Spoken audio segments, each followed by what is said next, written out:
Dagon, 1919. Por H.P. Lovecraft. Estou escrevendo isto sob uma considerável tensão mental, pois até a noite de hoje não existirei mais. Sem um centavo e no fim do meu suprimento da droga que torna a vida suportável, não posso mais suportar a tortura. Lançarei-me desta janela do sótão para a sórdida rua abaixo. Não pense que minha escravidão à morfina faz de mim um fraco ou um degenerado. Quando tiver lido estas páginas apressadamente rabiscadas, talvez possa adivinhar, embora nunca compreender plenamente, por que preciso do esquecimento ou da morte. Foi em uma das partes mais abertas e menos frequentadas do vasto Pacífico que o navio no qual eu era supercarga caiu vítima do invasor marítimo alemão. A Grande Guerra estava apenas começando, e as forças oceânicas do inimigo ainda não haviam afundado completamente em sua posterior degradação. Assim, nossa embarcação foi tomada como um prêmio legítimo, e nós, sua tripulação, fomos tratados com toda a justiça e consideração devidas a prisioneiros navais. Tão liberal era a disciplina de nossos captores que, 5 dias após sermos capturados, consegui escapar sozinho em um pequeno barco, levando comigo água e provisões para um bom tempo. Quando finalmente me vi à deriva e livre, tinha pouca ideia de onde estava. Nunca fui um navegador competente e só podia adivinhar vagamente pelo sol e pelas estrelas que estava um pouco ao sul do Equador. Quanto à longitude, nada sabia, e nenhuma ilha ou linha costeira estava à vista. O clima se manteve bom e por dias incontáveis vaguei sem rumo sob o sol escaldante, esperando por algum navio que passasse ou para ser lançado às margens de alguma terra habitável. Mas nem navio nem terra apareceram, e comecei a desesperar-me em minha solidão sobre a vastidão ondulante do azul infinito. A mudança aconteceu enquanto eu dormia. Seus detalhes jamais conhecerei, pois meu sono, embora perturbado e infestado de pesadelos, foi contínuo. Quando finalmente despertei, descobri-me meio afundado em uma vasta e viscosa extensão de lama negra infernal, que se estendia ao meu redor em ondulações monótonas até onde minha visão alcançava. Meu barco estava encalhado a alguma distância. Embora se possa imaginar que minha primeira sensação teria sido de assombro diante de uma transformação tão prodigiosa e inesperada da paisagem, na realidade, senti mais horror do que espanto, pois havia no ar e no solo apodrecido uma qualidade sinistra que me gelava até a alma. A região estava pútrida, com os cadáveres de peixes em decomposição e de outras coisas indescritíveis que vi emergindo da lama repulsiva daquela planície sem fim. Talvez eu não devesse esperar transmitir em meras palavras a hediondez inominável que pode habitar o silêncio absoluto e a vastidão estéril. Não havia nada ao alcance do ouvido, e nada à vista além da imensidão negra e lodosa. E, no entanto, a própria completude daquela quietude e a homogeneidade da paisagem me oprimiam com um medo nauseante. O sol ardia no céu, que me parecia quase negro em sua crueldade sem nuvens, como se refletisse o pântano de tinta sob meus pés. Ao me arrastar de volta para o barco encalhado, compreendi que apenas uma teoria poderia explicar minha situação. Através de algum inédito cataclismo vulcânico, uma porção do fundo do oceano devia ter sido lançada à superfície, expondo regiões que por incontáveis milhões de anos permaneceram ocultas sob profundezas aquáticas insondáveis. Tão vasta era a extensão da nova terra erguida sob mim que, por mais que forçasse meus ouvidos, não conseguia perceber o menor ruído do oceano revolto. Tampouco havia aves marinhas para se alimentar dos cadáveres. Por várias horas, sentei-me pensando ou meditando no barco, que jazia de lado e oferecia uma sombra leve enquanto o sol se movia pelo céu. À medida que o dia avançava, o solo perdeu parte de sua viscosidade e parecia prestes a secar o suficiente para permitir uma viagem a pé em pouco tempo. Aquela noite, dormi muito pouco, e no dia seguinte preparei uma mochila com comida e água, me preparando para uma jornada terrestre em busca do mar desaparecido e de um possível resgate. Na manhã do terceiro dia, encontrei o solo seco bastante para caminhar com facilidade. O odor dos peixes era enlouquecedor, mas eu estava preocupado demais com questões mais graves para me incomodar com tal incômodo menor. Parti com coragem rumo a um destino desconhecido.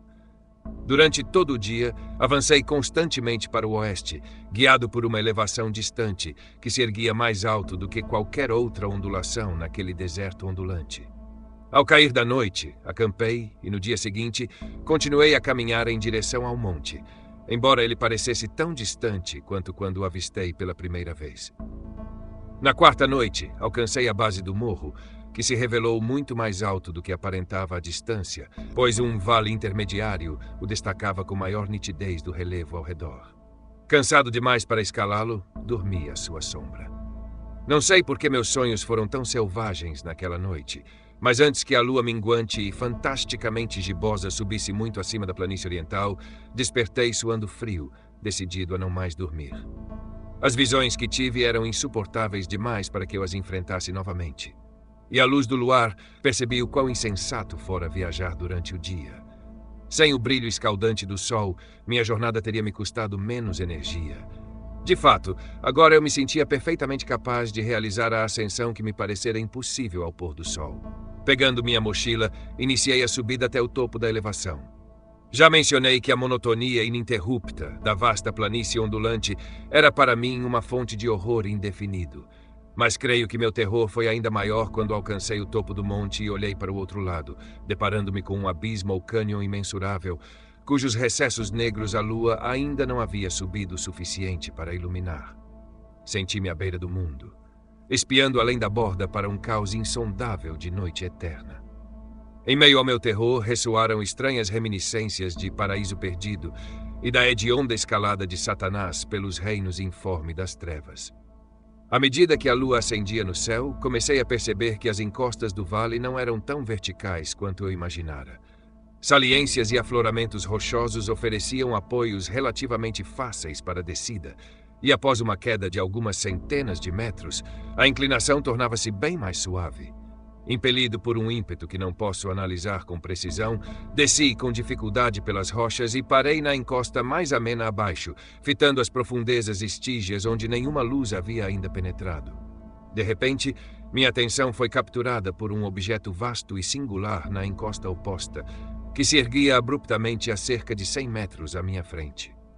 Um objeto que brilhava esbranquiçado sob os raios recém-lançados da lua ascendente. Logo me convenci de que era apenas um gigantesco bloco de pedra, mas senti uma nítida impressão de que seu contorno e posição não eram inteiramente obra da natureza.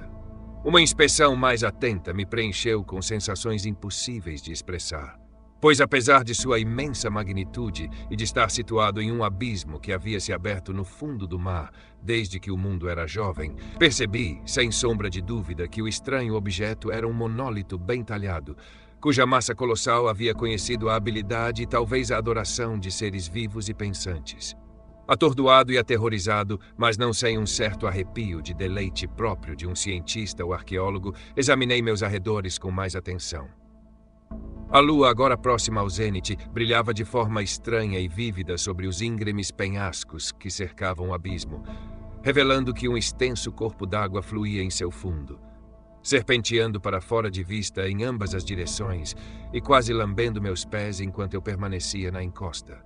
Do outro lado do abismo, as pequenas ondas batiam na base do monólito ciclópico, em cuja superfície eu agora podia distinguir tanto inscrições quanto esculturas rudimentares.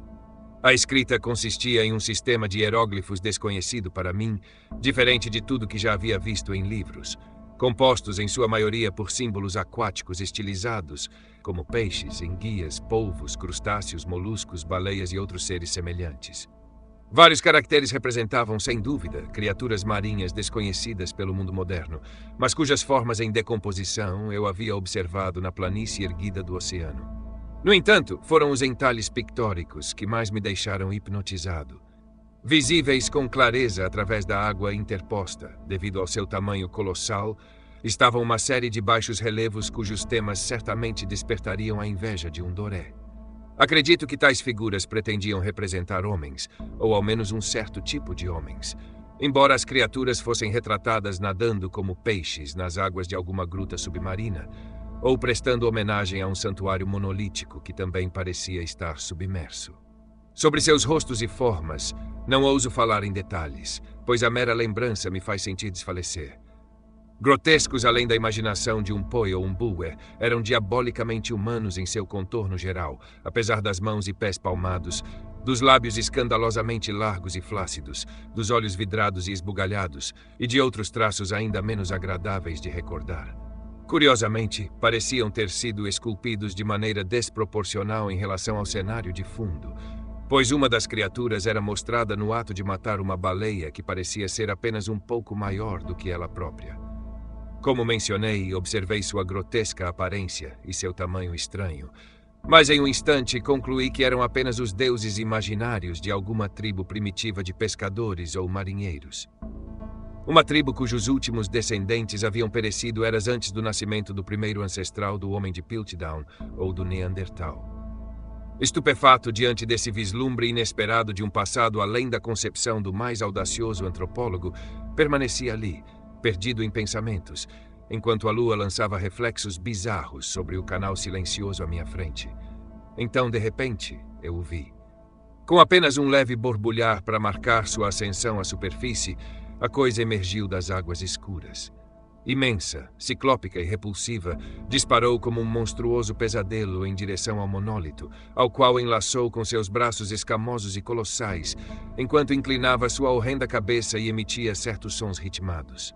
Acho que enlouqueci naquele momento.